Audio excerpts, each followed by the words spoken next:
Bonjour à tous et ravi de vous retrouver pour ce nouveau JT breton. Au sommaire, ce vendredi, les mauvais chiffres de la sécurité routière en Bretagne. Le nombre de tués sur les routes a nettement augmenté en 2016.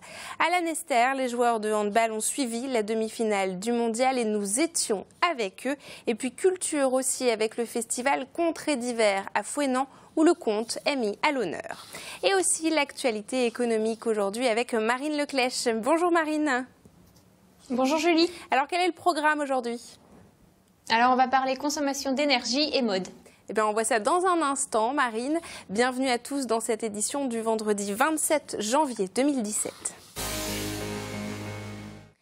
Et on démarre avec cette image. 4 ministres à Brest ce vendredi. Bernard Cazeneuve, le Premier ministre, Jean-Yves Le Drian, ministre de la Défense et président de la région Bretagne, et Thierry Mandon, secrétaire d'État chargé de l'enseignement supérieur. À 14h15, ils ont commencé leur visite au campus numérique de l'Université de Brest, avant de se rendre au siège de Brest Métropole et de filer dans les allées du salon Foromap, consacré à l'apprentissage et à la formation en alternance. Ils ont retrouvé sur place Myriam El Khomri, ministre du Travail. Des images de Frédéric Lorenz. Les chiffres de la sécurité routière en Bretagne pour l'année 2016 sont mauvais. Un seul exemple, entre 2015 et 2016, le nombre de personnes tuées sur les routes a augmenté de 20% en région. Réaction et analyse de ce phénomène inquiétant. 51 tués sur la route en Finistère en 2016 contre 41 en 2015. Même constat en Ille-et-Vilaine, 54 personnes tuées l'an dernier, 12 de plus qu'en 2015. Il n'y a qu'en Morbihan où les chiffres restent stables. Les personnes dans les véhicules sont particulièrement touchées, mais les piétons et les motos arrivent juste derrière. On a 50% des victimes piétons qui vont être percutées en traversant l'axe, parce qu'ils se disent on est prioritaire. Il faut savoir qu'en tant que conducteur et conductrice, vous risquez la perte de 4 points. Une amende et la perte de 4 points. Donc il y a beaucoup de gens qui ignorent ça. Donc le piéton se sent prioritaire et puis il va traverser n'importe où, n'importe comment. Mais malheureusement, il va payer très cher. Parmi les causes d'accidents de la route, le refus de priorité ou encore la vitesse, sans compter l'usage d'alcool et de stupéfiants que l'on retrouve dans 43% des accidents, rien que dans le Finistère.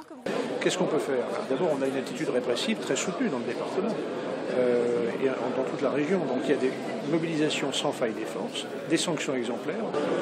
Il y a quand même un nombre important de délinquants de la route qui sont aujourd'hui incarcérés à la maison d'arrêt de Brest. C'est une réalité. Les campagnes de sensibilisation, en tout cas, se multiplient.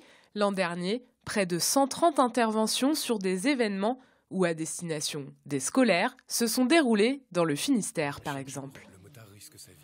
Et on passe maintenant à l'actualité économique de la semaine en Bretagne et on retrouve Marine Leclèche. Et Marine, on commence avec cette innovation en matière de consommation électrique. Oui, et c'est une première, Julie, en France. Le Mené, commune des Côtes d'Armor, s'est doté d'une appli qui donne en temps réel la consommation du territoire. Alors concrètement, comment est-ce que ça marche ? Alors, regardez au sein de ce cercle noir qui représente la consommation locale du territoire.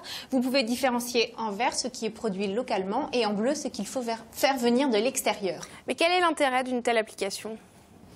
Alors l'objectif est tout d'abord de sensibiliser la population à sa consommation et d'ici à 2025, le Mené souhaite être autonome en matière de consommation. 2 parcs éoliens, des panneaux solaires et une unité de méthanisation sont déjà en service et d'autres projets sont en cours. Alors on passe maintenant aux chiffres de la semaine, Marine.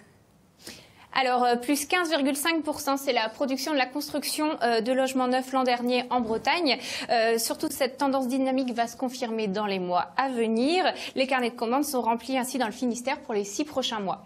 Et on finit avec ce partenariat entre 2 marques vestimentaires. Alors, ne cherchez plus, Julie, j'ai trouvé votre prochaine doudoune. Armor Luxe, la célèbre PME quimpéroise connue pour ses marinières, vient de nouer un partenariat avec une autre marque bien connue, Jotte, qui est implantée à Marseille. Une collection de 12 pièces sortira le mois prochain, dont une doudoune avec des fameuses rayures à l'intérieur. Mais alors, quel est l'intérêt pour Armor Luxe d'une telle collaboration ? Alors, ce partenariat permet à Armor Luxe de travailler sur des nouvelles couleurs et des nouveaux produits. Et puis surtout, cette nouvelle collection pourrait attirer une clientèle beaucoup plus jeune, déjà habituée aux produits Jotte. Merci beaucoup Marine, en tout cas, pour toutes ces informations. On vous retrouve très bientôt. La France vibre en ce moment au rythme du mondial de handball. Une ferveur qui a touché bien évidemment les joueurs du Lanester Handball. Ils se sont retrouvés ce jeudi soir à Laumener, dans le Morbihan, pour suivre la demi-finale France-Slovénie. Une soirée animée, comme nous le raconte Xavier Patrijon. Le programme de la soirée était tout trouvé ce jeudi soir pour l'équipe masculine du Lanester Handball. Rendez-vous à Laumener pour suivre le match du mondial de hand avec l'équipe de France face à la Slovénie. On se voit tous les jours à l'entraînement, donc du coup là c'est toujours bien de partager un match, une demi-finale de l'équipe de France autour d'un verre. C'est beaucoup plus relax, là on est entre bons amis, on sort du contexte handball. La majorité de l'équipe s'est retrouvée autour de quelques verres avec modération et puis de quelques frites aussi. Ça c'est diététique pour un sportif, c'est ça ? Ah mais désolé, j'avais faim là, franchement j'en pouvais plus là, juste des frites et non c'est pas suffisant, franchement. Faut prendre des forces pour le match, c'est ça ? Faut prendre des forces, voilà exactement. Un match rythmé avec quelques rebondissements, des buts qui s'enchaînent, mais finalement une équipe de France toujours en avance. D'ailleurs, à la 13e minute... La vérité, la Slovénie contre la France, avec le déroulement du match, à chaque fois qu'ils reviennent à 1 ou 2 buts, on voit très bien que Vincent Gérard fait la différence, et c'est que Vincent Gérard. Si Omeyer il rentre, regarde. On peut arrêter maintenant. Bon, il n'y a pas de problème pour eux, donc je pense que deuxième mi-temps, s'ils défendent comme ça, il n'y aura pas de problème. C'est maîtrisé, mais ils peuvent revenir à tout moment, donc il faut être vigilant. Reprise du match, et pas de surprise, la France l'emporte. Alors, on avait dit quoi? Alors, annoncez quand? Depuis la 13e minute, j'ai dit le match, il était plié. Résultat, 31-25. En tout cas, l'engouement du public pour ce mondial leur plaît bien. Et ils remettent ça ce dimanche pour la finale. Peut-être avez-vous dans vos placards de vieux manuscrits. Eh bien, ces écrits pourraient intéresser une jeune briochine. Avec sa maison d'édition, Les Archives Dormantes, elle publie les histoires intimes comme celle d'un cultivateur vendéen. Rencontre avec Mathilde Kemener. Lecteur, qui que tu sois, si la pudeur s'y oppose, ces pages ne les lis pas, trop de bêtises y reposent. Cette éditrice briochine a déterré une nouvelle pépite, le témoignage d'un jeune cultivateur vendéen fait prisonnier pendant la Seconde Guerre mondiale. C'est un récit unique dans la façon justement dont c'est rédigé, le fait que ce soit un journal intime et également ce qu'il s'agit du coup d'un témoignage sur les conditions de vie dans les stalags, dans les camps de prisonniers en Allemagne. Et c'est des témoignages, il existe assez peu en fait de témoignages sur le sujet. 3 générations plus tard, l'œuvre est publiée. Léna Gestin veut révéler les trésors qui se cachent dans nos greniers. L'idée lui est venue il y a 1 an en lisant un premier témoignage. En fait, on m'a remis le manuscrit de la tombe d'Hanoï au départ pour que je le dactylographie de façon à ce que chacun des enfants et les petits-enfants de l'auteur puissent en avoir un exemplaire. Et en me plongeant dans le récit, je me suis, j'étais vraiment captivée et au point de trouver ça dommage en fait de laisser un tel texte confiné au cercle familial. Elle l'a donc aussitôt édité. Le prochain témoignage est déjà en préparation. Il sera plus récent et n'évoquera pas la guerre. Depuis son lancement, elle a reçu une 50aine de manuscrits. Culture toujours, et on parle du festival Contrées d'hiver qui se déroule jusqu'à dimanche dans le pays fouettantais. Pour cette 2e édition, 3 conteurs font voyager le public. On découvre Christelle Pimenta et ses très jeunes auditeurs avec Camille Pochet.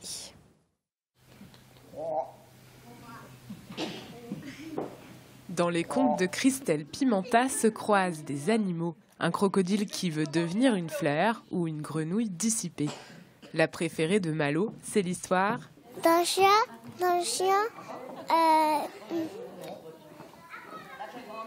d'une petite souris et d'une abeille.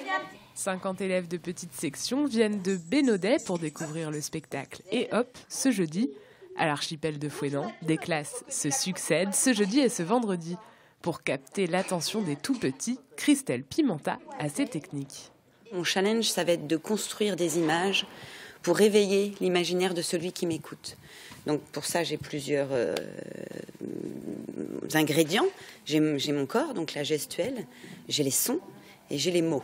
Alors forcément, avec les plus petits, ce que je vais privilégier, ce sont la gestuelle et les sons. Tout ce qui est onomatopée, je vais inventer un langage avec eux. Mais bien sûr, je vais intégrer aussi des mots compréhensibles parce qu'ils sont dans l'âge où il faut qu'ils entendent aussi ces mots-là. Les conteurs ne s'adressent pas seulement aux enfants. Le festival Contrées d'hiver propose aussi des veillées chez l'habitant. Dans la tradition bretonne, le conte se renouvelle et s'adapte. 3 artistes se relaient sur la scène de l'archipel. L'originalité cette année, c'est qu'on réunit les 3 conteurs donc pour un plateau partagé. Donc ils sont tous les 3 sur la scène de l'archipel ce dimanche à 17h pour une contée autour du thème du western. Avec les petits, le clap de fin prend la forme de bisous et de câlins. De la musique, de la danse et une pelleteuse, tout cela c'est au programme du Tour de Bretagne en 60 secondes de Benjamin Briand. Si le vent politique devait tourner, il serait prêt. Le maire de Saint-Brieuc, Bruno Joncourt, a personnellement donné ce jeudi le coup d'envoi des opérations de démolition prévues dans le quartier de la ville Bougot. Il semble désormais prêt donc à répondre à l'appel. Avant Jean-Michel Jarre aux Vieilles Charrues cet été, un autre spécialiste du son au laser était à Morlaix jeudi avec son Bao Dao. Un instrument étrange qui module le son qu'il produit en fonction de la rapidité avec laquelle la baguette traverse son rayon. Toute cette science pour jouer la lambada. Et là vous vous dites, mais qu'est-ce que c'est que cette histoire? Eh bien ce sont les répétitions d'un spectacle qui sera donné à Nantes à l'occasion de la Folle Journée, son festival de musique classique. C'est l'ensemble Lynx qui a décidé cette année d'inciter les spectateurs à entrer dans la danse, à découvrir jeudi et vendredi prochain à la Cité des Congrès. Et c'est la fin de cette édition. Merci beaucoup de nous avoir suivis. Vous nous retrouvez évidemment sur les réseaux sociaux de TBO, TB Sud et du Télégramme. Il y a bien sûr nos sites internet pour retrouver tous nos programmes et les éditions du JT Breton. Nous, on se retrouve lundi à 19h. Passez un excellent week-end.